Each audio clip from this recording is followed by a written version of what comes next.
Karibu sana kwenye mwendelezo wa mijadala yetu kuhusiana na vita vinavyoendelea Mashariki ya Kati. Hivi ni vita ambavyo tunazungumzia sasa zaidi ya mwezi mmoja tangu Februari 28 Marekani na Israel walipoanzisha vita Iran nayo haikukaa kinyonge, ikafanya mashambulizi ya kujibu mapigo ikishambulia Israel pamoja na baadhi ya nchi za Mashariki ya Kati ambazo zinatambulika zina uswahiba na Marekani.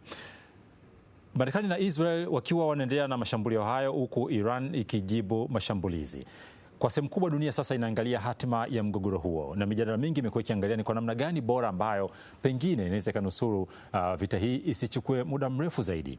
Katikati ya hayo yakiwa yanaendelea, eneo la mlango bahari wa Hormuz imekuwa ni mjadala mkubwa, na hii ni kutokana na namna ambavyo kila siku kuna mambo mapya yanayojitokeza, na hata katika juma tunalo hivi sasa kumekuwa na mengi na kauli mbalimbali zikijitokeza zinazotengeneza mjadala juu ya hatima hiyo. Sasa watu wanajiuliza, je, eneo hili la mlango bahari wa Hormuz lina maana gani kwa Marekani, Mashariki ya Kati, nchi za Ghuba pamoja na Irani ikiwemo? Mpaka inakuwa ni gumzo mpaka ndani ya Umoja wa Mataifa. Mimi ni Raymond Nyamwihula na tutaangalia kwa sehemu kubwa eneo hilo la mlango bahari wa Hormuz tukiwa hapa na mchambuzi wa diplomasia na siasa za kimataifa Godfrey Mchungu. Mchungu, karibu sana. Asante sana. Kitu kinazidi kuendelea na hatujui mwelekeo. Picha tunayoona hapa nyuma yetu ni moja ya yaliyojiri katika eneo la bahari ya Hormuz. Hii ni miongoni mwa meli ambazo zilikaidi maagizo ya Iran zikakatiza, na kilichotokea ni hiki, ikashambuliwa. Watu wanaweza kuwa wanajiuliza, na pengine na mtazamaji anayefuatilia mjadala huu, eneo hili la Hormuz linapotajwa ni eneo la aina gani? Yes, kwanza ni kwamba hili ni eneo la kimkakati sana. Ni mojawapo ya mifereji ya uchumi wa kijiografia duniani. Kuna mishipa ya damu ya uchumi wa kijiografia ambayo imekuwa ikitumika katika kusafirisha bidhaa mbalimbali, lakini katika hoja Mashariki ya Kati kijiografia ni eneo muhimu kwa sababu limekuwa likizalisha zaidi ya mafuta. Na kuna mlango bahari wa Hormuz, kuna mataifa ambayo yanaitwa mataifa ya OPEC. OPEC ni umoja wa kuzalisha mafuta ghafi duniani. Mataifa kwa mfano ya Iran, Saudia, Qatar, UAE, Bahrain, Kuwait, yote yamekuwa ni sehemu katika umoja wa OPEC. Kwa hiyo mlango bahari wa Hormuz umekuwa ni mlango wa kimkakati kwa sababu umekuwa una sifa za msingi tatu. Moja, imekuwa ikigusa maslahi makubwa ya kiuchumi. Takriban 20% mafuta yote duniani yamekuwa yakipita katika mlango bahari wa Hormuz. Lakini la pili, imekuwa ikigusa maslahi ya kiusalama kwa sababu nafahamu kijiografia Irani jinsi ilivyo imeweza kupakana au inakaribiana na nchi ambazo zimekuwa na urafiki wa nchi ya Marekani, na Marekani imewekeza zaidi katika hizo nchi hizo hapo. Kwa sasa inapoingia kuna itirafu inakuwa inaenda kupelekea dhana ambayo inaitwa global insecurity, kwa kwamba ukosefu wa usalama wa kimataifa. Lakini la tatu ni eneo ambalo limekuwa lina sifa ya ustawi wa kiuchumi na ustawi wa kijamii. Unafahamu kwamba eneo kwa mfano Dubai, UAE, Qatar, maeneo ambayo ukitazama yamekuwa kigusa masuala ya msingi ya kiuchumi. Kwa hiyo ni eneo la kimkakati kwa sababu limekuwa likigusa, cha kwanza uchumi, la pili usalama, lakini cha tatu ni ustawi wa watu. Katika msingi huo kwamba ni eneo la kimkakati, ni eneo la kimataifa katika masuala ya usafiri baharini, linakuwa ni turufu ya namna gani kwa Iran katikati ya vita inayoendelea hivi sasa? Yes, kwanza ni kwamba kila taifa hapa duniani ina kitu ambacho kinachoitwa siasa za kijiografia au nafasi ya kijiografia, na nafasi ya kijiografia inaweza kuwa na turufu dhidi ya mataifa ambayo yana teknolojia au yana uchumi. Ukitazama Irani ni mojawapo ya maeneo ambayo tunasema maeneo matano yanagombaniwa moja, lakini maeneo ambayo kimsingi yamekuwa kimkakati katika jiografia. Kwa sasa Irani anapambana na mataifa ambayo yamekuwa kwanza yana nguvu ya teknolojia, taifa kwa mfano la Israel na Marekani. Ukiacha kwa mataifa ambayo yamekuwa yakiongoza kwenye propaganda na uchumi, lakini vile vile mataifa ambayo yana teknolojia. Kwa hiyo Irani kule mzozo amekuwa akitumia nafasi yake kijiografia ili kuweza kuadhidi mataifa ambayo yamekuwa na nguvu za kiuchumi au nguvu za teknolojia. Kwa sasa kinachofanyika ni kwamba kwa sababu ni nchi ambazo ni eneo ambalo linakaribiana na wapinzani wake. Ndio maana ukisikiza kwa mfano wakina Abbas Araghchi, waziri wa mambo ya nje, wakina Dr. Masoud Pezeshkian, rais wa Iran, wanasema kwamba tunaenda kuzishambulia nchi ambazo zimetumika kwenye kambi zao kuweza kuishambulia Iran. Kwa sasa nafasi ya kijiografia ya Iran imekuwa ni turufu, cha kwanza kuweza kupelekea katastrofi, janga kwa dunia, kwa sababu leo hii tunazungumza kuanzia nchi za Kiafrika, nchi za Ulaya, Asia ya Kati, Asia Kusini, imekuwa inalia kwa sababu ya mafuta. Ni ukitazama ni zaidi ya kilomita 56, ni sehemu nyembamba, kwa ukitazama imekuwa ikigusa masuala makubwa ya kiuchumi. Lakini la pili, ukitazama ni eneo ambalo limekuwa linaipa Irani turufu kwenye meza mazungumzo. Leo hii kwa mfano ameendelea kuufunga mlango bahari wa Hormuz, kutazama zilikuwa zinapita zaidi ya meli 157 kwa siku, mpaka juzi kutazama hazipiti zaidi ya meli 5. Maana ni kwamba sasa ameenda kuathiri uchumi wa kimataifa. Lakini vile vile ni kwamba mzozo wa Mashariki ya Kati unatufundisha kwamba nafasi ya kijiografia ya nchi inaweza ikatumika, moja, kupeleka adabu kwenye dunia. Anachokifanya Iran ni kweli kwamba ameshambuliwa, vita ilianza katika upande wao, lakini anachokifanya ni kuhakikisha kwamba anaweza kutumia nafasi yake jiografia kuweza kuwadhibiti mifumo ya kimataifa, uchumi, lakini zaidi sana kupelekea ukosefu wa usalama wa kikanda. Godfrey Mchungu ni mchambuzi wa diplomasia na siasa za kimataifa. Amezungumzia kitu ambacho pia ni faida kwa unayefuatilia mjadala huu. Shirika la Umoja wa Mataifa la usafiri wa baharini IMO limesema kwamba kabla ya vita, ni kitu ambacho amekigusia Mchungu hapa, kulikuwa kuna wastani wa meli 150 zinazopita katika mlango bahari wa Hormuz kwa siku, lakini kwa sasa wanasema ni kati ya meli 4 mpaka 5 pekee zinazopita. Hii inaonyesha ni kwa namna gani wingi wa meli umepungua kutokana na shinikizo lililoko na Iran kwamba hamna anayepita, na wanaopita ni wachache, wale tu ambao Iran inawatafsiri kwamba si maadui wao ama si maswaiba wa Marekani. Wakikuona kwamba ni swaiba wa Marekani, meli yako haikatizi katika eneo hilo. Lakini wakati huo huo IMO inasema kwamba kuna takriban mabaharia 20,000 ambao wamekwama kwenye meli zipatazo 2,000 katika eneo hilo la mlango bahari wa Hormuz kutokana na marufuku ambayo imetangazwa na Iran. Na kutokana na hilo IMO, ili shirika la Umoja wa Mataifa la usafiri wa baharini, linasema kwamba kuna wasiwasi mkubwa wa hali ya mabaharia waliokwama kutokana na vita vinavyoendelea Mashariki ya Kati, likisema hali hiyo haijawahi kushuhudiwa tangu vita vya pili vya dunia. Hii inatupa picha gani nyingine? Cha kwanza ni kwamba inakuonyesha kwamba namna gani eneo hili ni eneo la kimkakati zaidi, na ukitazama ni kwamba hiki ambacho kinachotokea, alionya Ayatollah Khamenei, kiongozi ambaye alifariki, kwamba kama Iran ikianzishwa vita dhidi ya wapinzani wao, maana ni kwamba itaenda kupelekea mzozo wa kikanda. Leo tunazungumza, kuna hofu vile vile dhidi ya Wahuthi katika eneo la Bab el-Mandeb, kuanzia Somaliland, Djibouti, Eritrea pamoja na Yemen, kwamba na wao wamekuwa wakitishia kuweza kuzipiga meli za Marekani na Israeli, lakini zaidi sana kuweza kufunga mlango bahari wa Bab el-Mandeb. Maana ni kwamba sasa inakuonyesha namna gani mishipa ya uchumi wa kimataifa imekuwa ni turufu ya msingi, cha kwanza kwenye kuamua mustakabali wa kiuchumi, lakini la pili kwenye kuamua mustakabali wa kiusalama, lakini la tatu kwenye kuamua mustakabali wa kikanda. Kwa hiyo kinachofanyika ni kwamba namna gani Irani anajaribu kutumia nafasi yake kijiografia ili kuweza kuwa na upper end, yani kuwa na mkono wenye nguvu kwenye meza ya mazungumzo. Lakini vile ni kwamba inashangaza hii vita, kutazama ukiangalia kihistoria, eneo hili ulisainiwa mkataba ambao unaitwa Petrodollar Agreement, mkataba ambao ulifanyika mwaka 1973 kati ya Saudi Arabia pamoja na Marekani, kwamba Marekani aliambia Saudi Arabia kwamba wewe tutakupa ulinzi, lakini sisi tutaweza kuyauza mafuta yetu kwa kutumia mfumo wa sarafu ya dola. Ndio ikaanzishwa dhana ya petrodollar. Sarafu ya Marekani ikawa katika sehemu ya mfumo wa uchumi wa kimataifa. Lakini ukitazama hoja ambazo sasa hivi anazitaka Iran ili kuweza kupitisha meli yako, cha kwanza anataka jumuiya ya kimataifa itambue kwamba huu mlango bahari ni mlango bahari ambao kimsingi unamilikiwa na Iran. Lakini la pili anasema kwamba lazima nchi ambazo zimeanzisha vita, kwa kwamba Marekani na Israeli lazima waweze kulipa fidia dhidi ya uvunjifu wa mali ambao kimsingi zimetokea tangu vita ianze. Lakini la tatu wanasema kwamba lazima tuweze kuchukua kodi katika kila meli ambayo kimsingi imekuwa ikipita. Ukitazama duniani tunasema kwamba kuna hii mifereji ya kimataifa. Kwa mfano, ukienda Suez Canal pale Egypt, watu wamekuwa wakilipa kodi. Ukienda kwa mfano Strait of Malacca katika eneo la Singapore, wamekuwa wakilipa kodi. Ukienda kwa mfano Bab el-Mandeb, wamekuwa wakilipa kodi. Ukienda katika mfereji wa Panama, wamekuwa wakilipa kodi. Ukienda kwa mfano katika mlango bahari wa Cape of Good Hope huko South Africa, wamekuwa wakilipa kodi. Lakini Irani kwa miaka mingi meli zimekuwa zikipita bure. Kwa hiyo wanasema kwamba lazima watu waweze kulipa kodi kwenye mlango bahari wa Hormuz. Na hoja ambayo kimsingi inatia hofu, wanataka kuweza kutumia sarafu ambayo wanataka wao. Na hapo ni kwamba sasa wanaingia sawa China, kwamba ili uweze kupisha meli yako lazima uweze kutumia sarafu ya yuan mbadala wa dola. Kwa maana inakuonyesha namna gani Marekani kuna hii vita, cha kwanza anaenda kupigana kulinda mfumo wake wa kiuchumi ambao ni hegemonic power. Lakini la pili ni mkakati wa China kuweza kutumia mizozo ya kimataifa kuja kubadilisha utaratibu wa kiulimwengu.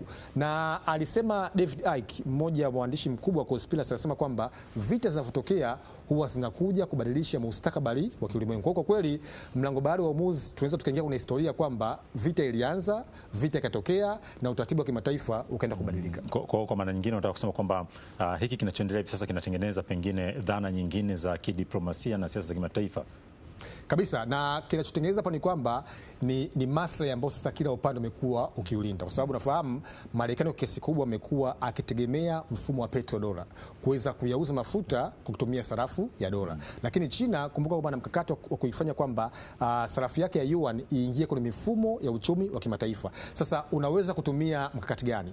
Lazima uweze kutumia mlango bahari wa Hormuz, kwa sababu 20% kama yote ikiweza kulipa kutumia sarafu ya yuan, maana ni kwamba watu watakuwa hawana mbadala au hawana umuhimu wa kutumia sarafu ya dola. Kwa kweli mzozo ambao ukitazama umeingia kwenye sura nyingine, ni sura kati ya kubadilisha kutazama kufanya wanasema regime change, lakini anachofanya Iran sasa hivi ni kuhakikisha kwamba anaenda kusabotage cha kwanza mifumo ya uchumi wa Marekani, kwa sababu Marekani, taifa la Marekani linakuwa Marekani kwa sababu ya kuweza kudominate mifumo ya kimataifa ambao ni mfumo wa mafuta ambao kiongozwa na petrodola ambao kimsingi ulifanyika mwaka 1973. Hivi sasa mchongo, kuna juhudi mbalimbali ambazo zinafanywa na kila anayehusika na mgogoro huu ama ambaye anaguswa kwa namna yote ile, hususan mataifa makubwa kuhakikisha kwamba kunakuwa na utulivu katika eneo hili la bandari mkakati ya Hormuz ili meli zipite. Tuangalie baadhi ya matukio ambayo yamejitokeza yanayotengeneza hiyo hali ya kutafuta suluhu katika ile eneo. Kwanza, mataifa ya Ghuba GCC yenyewe yameutaka Umoja wa Mataifa UN kupitia baraza lake watumie nguvu kulinda eneo hili la Hormuz. Hii inatengeneza mantiki ya namna gani? Kwanza kutazama inashangaza, nchi za Ghuba kuanzia nchi za Qatar, Saudia, UAE ndio zimetumika kwenye kambi zao kuweza kuishambulia nchi ya Iran. Lakini nchi ukitazama za Ghuba zimekuwa zikitumika kulalamika baada ya Irani kuweza kurudisha majibu dhidi ya kupiga kambi za Marekani ambazo zipo katika nchi zao, kwa maana kambi za kijeshi kabisa. Na ukimsikiza Abbas Araghchi anasema wazi kabisa kwamba wao hawapo vitani dhidi ya nchi marafiki zao, bali wapo vitani dhidi ya maslahi ambayo yanapatikana Marekani kwenye Mashariki ya Kati. Na hii ilikuwa itolewa fatwa au maamuzi ambayo ilitolewa na kiongozi mkuu Ayatollah Ali Said Khamenei kwamba kama vita ikianza, basi watapiga maslahi yote ya Marekani katika eneo Mashariki ya Kati. Na Marekani tunafahamu kwamba amewekeza zaidi kwenye eneo la Ghuba kuanzia Saudia, Qatar. Kwa mfano mwaka jana Trump aliweza kuwekeza zaidi ya trilioni 7 dola za Marekani katika eneo la Saudia. Maana ni kwamba sasa wao wenyewe wana hofu dhidi ya uchumi wao kwenye eneo Mashariki ya Kati. Lakini vile inatajwa vile vile hoja ya mazungumzo. Kuna kwamba hoja sasa inaitwa hiyo conflict, tunasema conflict resolution, utatuzi wa migogoro. Ukitazama kwa mfano hoja ambazo azikuja nazo Trump, alikuja na hoja 15. Ukitazama zile hoja, kwa kweli kama Iran wakizikubali, unaenda kuharibu kabisa na kunyong'onyesha maana nzima ya taifa la Iran. Lakini kutazama hoja za Irani dhidi kwa Marekani, inaenda kuharibu kabisa kinachoitwa nguvu ya taifa la Marekani. Kwa mfano, Iran anasema kwamba ili vita iishe lazima Marekani iondoe kambi zake zote eneo Mashariki ya Kati. Je, Marekani atakubali? Lakini la pili ni kwamba Marekani sasa dunia itambue kwamba eneo la Hormuz ni eneo la Iran ambao anamiliki kijiografia. Lakini la tatu, Iran inaweza kulipa fidia. Lakini la nne, sarafu ambao wataamua kama taifa kama ni rubo ya Urusi au kama yuan ya China, wao ndio taamua kuweza kulipisha kodi kwenye mlango bahari wa Hormuz. Lakini ukitazama maslahi ambayo kimsingi ameweka Marekani na Israeli, anasema kwamba Irani iache kuyasupport proxy au data non state actors, Hamas, Hezbollah, Fanimiyun na Houthi. Lakini anasema kwamba Irani iache kuzalisha mkakati wake wa kamikaze na hypersonic. Takriban kilomita 4000 kimsingi zimekuwa zikipiga kutokea katika kisiwa cha Gasia kutoka paka Iran.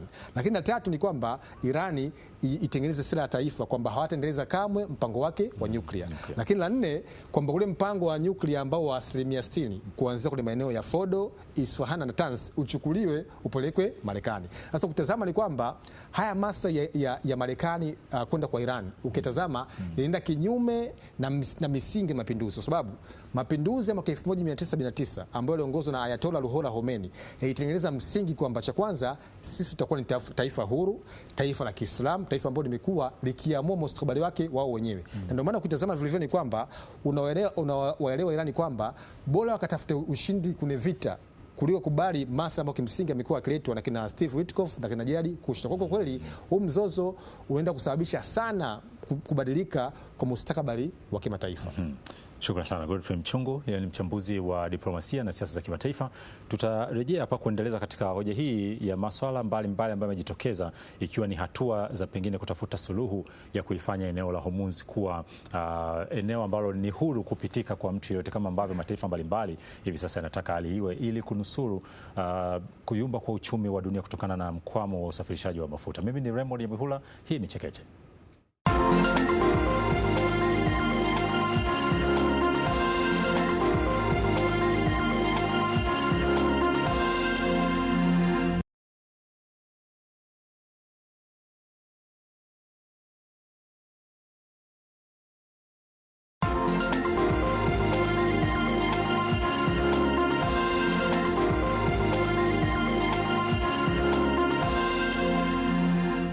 Asante sana kwa kuendelea kusalia nasi na karibu katika mwendelezo wa mjadala wetu wa leo. Kipindi ni Chekeche, uchambuzi wa diplomasia na siasa za kimataifa. Bado tupo kwenye mwendelezo wa mjadala wa Mashariki ya Kati kutokana na vita inayoendelea kati ya Marekani na mshirika wake Israel ambao wameshambulia Iran. Iran nayo ikijibu mapigo kwa kushambulia baadhi ya maeneo ya Israel na baadhi ya nchi ambazo ni washirika wa Marekani kuliko na kambi za kijeshi. Kwa mjadala mkubwa leo hii tunaangalia eneo la Hormuz ambao limeonekana kuwa ni mjadala mzito hivi sasa kutokana na kauli mbalimbali zinaendelea kujitokeza. Wakati tunaenda kwenye mapumziko mafupi, tulikuwa tumeangalia kile kilichotamkwa na mataifa ya Ghuba kwa maana ya GCC, wakitaka Umoja wa Mataifa kupitia Baraza lake la Usalama litumie nguvu kulinda eneo la bandari, eneo la bahari ya Hormuz ili liwe huru kupitwa na watu wengi na meli ambazo zinatakiwa zipite, meli za kibiashara. Lakini mchambuzi wetu ni Godfrey Mchungu ambaye ni mchambuzi wa diplomasia na siasa za kimataifa. Mchungu, katika hoja ambao umeelezea, ilitarajiwa kwamba Baraza la Umoja wa Mataifa juma hili wawe na mkutano wa kupitisha azimio, ingawa swala hilo limeahirishwa. Lakini kabla hata kuketi kwenye mkutano wenyewe, tumeona tayari China, Urusi na Ufaransa wenyewe wamesema pana, hoja hii ya kutaka kutumika kwa nguvu kulinda eneo la mkakati la bandari ya Hormuz sio hoja ambayo wanaipigia chapuo na wanataka zitumike njia nyingine tofauti na hizo. Cha kwanza ni kwamba hii ni hoja ambayo imekuwa ikiongozwa na Marekani, na kimsingi ni kwamba Marekani na Israel ndio wao wenyewe walianzisha vita dhidi ya Iran, kwa sababu tunafahamu kwamba kabla ya vita kuanza kulikuwa kuna mazungumzo ya Omani, baadaye mazungumzo ya Geneva, na baadaye tukashuhudia kwamba Israeli pamoja na Marekani ukiweza kushambulia uongozi mzima wa nchi ya Iran. Na kimsingi kwamba hoja ya kutumika kwa Baraza Kuu la Umoja wa Mataifa kuweza kutumia nguvu dhidi ya Iran unakiuka vile vile mapendekezo ambayo kimsingi alitoa Iran. Moja ya mapendekezo ambayo kimsingi alitoa Iran walisema kwamba lazima upitishwe convention. Tunaposema convention maana ni kwamba ipitishwe international treaty, yani jamii ya kimataifa ikae itengeneze mkataba kwamba Irani haitashambuliwa tena, na kimsingi litolewe tamko, declaration, kwamba ili eneo la Hormuz ni eneo la Irani na Irani haitashambuliwa tena dhidi ya washirika wake. Sasa inashangaza vile vile ni kwamba hoja ambayo kimsingi anaitoa Iran inawachukua Marekani na washirika wake kupeleka Umoja wa Mataifa kwamba waweze kutumia nguvu. Na tumemsikia Rais Trump amekuwa akishawishi dunia kwamba amekuwa akishawishi NATO, baadaye Ufaransa, baadaye Uingereza kwamba tuweze kuunganisha nguvu tukaufungue mlango bahari wa Hormuz. Na ukimsikiliza kwa mfano Sapri mpya wa Iran Mojtaba Khamenei akamwambia kwamba njoeni kama mnaweza kufungua mlango bahari wa Hormuz. Hii inaonyesha namna gani kwamba Irani walijipanga zaidi ya miaka 40 kuweza kupigana vita dhidi ya Israeli pamoja na Marekani. Na kimsingi ni kwamba ukitazama jiografia Mashariki ya Kati, Irani kama walikuwa wanajua kwamba siku moja watafuata wao, kwa sababu alianza Palestina, akaja Lebanon, wakaenda kule Syria, wakaenda kule Iraq, Afghanistan. Kwa hiyo ilikuwa ni kama dominant theory, yani kwamba sarafu moja ikianguka inakuja kuathiri sarafu nyingine. Kwa hiyo ilikuwa wanajua kwamba kuna siku moja itafata zamu ya Iran.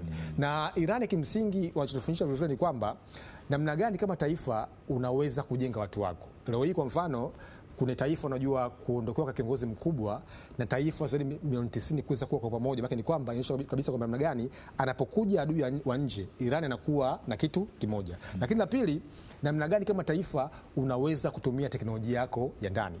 Leo hii tunapozungumza hii teknolojia kwa mfano ya kamikaze ya Shahid imekuwa ikiongozwa na vijana wa nchi wa Iran, na wengi ni wanawake. Yani wanawake wamekuwa wakiongoza mifumo ya Shahid na intercontinental ballistic missile. Lakini zaidi sana, namna gani kama taifa unaweza kuwa na viongozi ambao wanaweza kulinda na kupigania maslahi ya taifa yako. Leo hii kwa mfano, vifo vya viongozi wa Iran wao wanatafsiri kwamba ni kufa kishahidi, yani kufa ukiwa unapambana dhidi ya kulinda maslahi ya nchi yako. Maana ni kwamba unaona magari kwamba maslahi ya Umoja wa Mataifa na maslahi ya Marekani hayawezi kufua dafu dhidi ya mkakati ambao kimsingi amekuja nao Irani tangu kufariki kwa Ayatollah Ali Said Khamenei.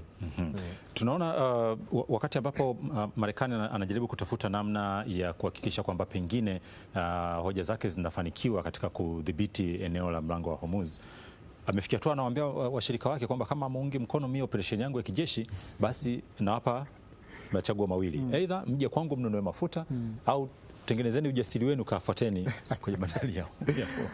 Ukimtazama Trump tangu mzozo huu umeanza, amekuwa akijizilisha kwamba ni kiongozi ambaye hatabiliki. Moja ya sifa kubwa ya Trump tunasema ni transactional, yani mtu ambaye hatabiliki. Anachokisema sio anachokimaanisha, anachokimaanisha sio ambacho anachokizungumza. Kwa mfano alisema kwamba nimeweza kulimaliza kabisa jeshi la bahari la nchi ya Iran, lakini ni Trump huyo anasema kwamba Uingereza, Ufaransa na NATO tuunganishe nguvu tuende katika kuweza kufungua mlango bahari wa Hormuz. Maana ni kwamba inaonyesha namna gani kwamba Trump ni kiongozi ambaye amekuwa hatabiliki na wala vile vile amekuwa haeleweki. Lakini swala la pili kwamba namna gani nchi ya Iran inaweza kutumia nafasi yake jiografia kuweza kudhibiti nidhamu ya kimataifa. Leo hii kwa mfano unafahamu kwamba Iran wametoa masharti kwamba kama tukiweza kulipwa moja, lakini la pili kama ukipitishwa mkataba basi vita hii inaweza kuisha kesho asubuhi. Watu wa karibu ambao wamekuwa wanazungumza lugha moja na Marekani wanaonekana taratibu nao pia ni kama hawataki kuingia moja kwa moja kwenye hili. Tumeona awali kabisa tulisikia Hispania waziri wao mkuu alisema hapana. Lakini baada hapo kauli ingawa zilikuwa ziende moja kwa moja, lakini zinatuma ujumbe huo. Waziri mkuu wa Uingereza naye akajitokeza hadharani. Sasa hivi Macron naye anasema kwamba inapokuja swala la kushughulikia migogoro linahitaji rais ambaye badiliki. Amelisema akiwa Korea kabisa. Rais Macron wa Ufaransa, huyu naye pia ni miongoni mwa watu wa karibu wa Marekani. Hii inamtengenezea taswira gani Rais Trump na taifa lake la Marekani, ikizingatiwa ukubwa ule ambao umekuwa ukitafsirika kwamba Marekani ndio taifa ambalo ni kiranja wa dunia? Swali zuri sana. Kwanza ni kwamba hii vita Trump ameianzisha, nafikiri hawakufanya mahesabu ya msingi ya kimkakati, kwa sababu kwenye kuanzisha taifa, kwenye kuanzisha hatua kubwa kama ya vita au kwenda kuvamia nchi nyingine, wanatumia dhana ambayo inaitwa rational approach, yani kufanya uchanganuzi wa kimantiki kuja kufanya uchanganuzi wa kisayansi ili kuja kupata majibu ya kimsingi yamekuwa yakieleweka au yakitabirika mbele ya safari. Na viongozi wengi kutazama, hata maseneta kutazama wa nchi ya Marekani, wamekuwa wakipinga uanzishwaji wa vita dhidi ya Iran. Wengi walifikiri kwamba Iran itakuwa kama Venezuela, kwamba utaamka asubuhi, utaivamia nchi, utamchukua Maduro, utaondoka naye na mke wake, utampeleka Marekani. Lakini Iran ni taifa ambalo limejipanga takribani asilimia kwa miaka 47. Lakini la pili ni kwamba hii vita ukitazama imempelekea Marekani kuto kutimiza malengo yake ya vita, kwa sababu tunapima kufanikiwa kwa mkakati kwa kuweza kutimiza malengo. Umepanga nini kwenye nchi fulani ambayo kimsingi umeamua kwenda? Cha kwanza Marekani anachokipanga ni kwenda kufanya regime change, kuweza kuondoa utawala wa mamula maayatola. Tujiulize leo kwa mfano, je, Iran inaongozwa na kina Raza Pasha Paharavi ambao kimsingi wanataka kuongoza Iran? Jibu ni hapana. Baada ya Irani kuuliwa wa viongozi wao wote, wakina Ayatollah Khamenei, wakina Ali Shamkhani, wakina Ali Larijani, tayari Iran imepata uongozi mpya. Hilo la kwanza. Lakini la pili, walisema kwamba lazima Irani iweze kuharibiwa kabisa mpango wake wa Fordo, Isfahan na Natanz, ambao Trump huyu mwaka jana alisema kwamba ameuharibu kabisa baada ya kuamuru kuweza kuzipiga B2 katika nchi ya Iran. Lakini je, mpango wa Irani vile vile sasa hivi wa Fordo, Natanz na Isfahan unafanya kazi? Jibu ni ndio. Lakini la tatu, unataka kwamba Irani iache kuyasapoti Houthi, Hatibu Hezbollah, Fanni Myun na Hamas. Je, haya makundi bado yaungi mkono kwa Iran? Jibu ni kwamba ni hapana. Kwa hiyo ukitazama vile vile malengo ambayo kimsingi ameipeleka Marekani katika nchi ya Iran, hata moja hajaweza kutumia. Lakini vile vile ukitazama kihistoria, tangu kipindi cha Jimmy Carter, Bill Clinton, Bush mkubwa, Bush mdogo, Biden, Trump na Obama, wote wamekuwa wakisita dhidi ya kuanzisha vita dhidi ya Irani kwa sababu Irani kijiografia na namna ambavyo taifa lao jinsi lilivyo wanaweza kupelekea janga duniani. Irani ni taifa ambalo ukitazama lina uzoefu wa vita takriban miaka 3600. Marekani taifa lao limepata uhuru mwaka 1776, ni miaka 245. Kwa hiyo hata kihistoria Iran ni taifa kongwe kuliko Marekani. Kwa hiyo hata viongozi zake walikuwa wanapata kigugumizi, kwa nini tuweze kuanzisha vita dhidi ya Iran. Lakini hivyo unaelewa kwamba hawa Wayahudi na hizi taasisi ambazo zinaitwa non state actors kuanzia AIPAC, Christian Zionism Movement, kwamba ulikuwa ni wakati wa Trump, kwamba tumrudishe Trump madarakani kwa sababu Trump atabiliki, tunamweza, anaweza kuanzisha vita dhidi ya Iran. Kwa kweli vita ya Iran haina msingi wote wa kisayansi, na kwa kweli kwa hali jinsi ilivyo mpaka sasa hivi malengo yote ya Marekani ambayo kimsingi ameenda Iran hata moja haijatimia. Muda wetu nao umetutupa mkono. Nikushukuru sana Mchengo kwa nukta hiyo. Asante sana. Na kwa sababu ni kitu ambacho bado tunaendelea kuangalia, basi mjadala unazidi kuendelea zaidi, na ikizingatiwa sasa hivi kuna hofu kwamba vita inaweza ikachukua sura mpya baada ya moja ya ndege za kivita za Marekani kudunguliwa.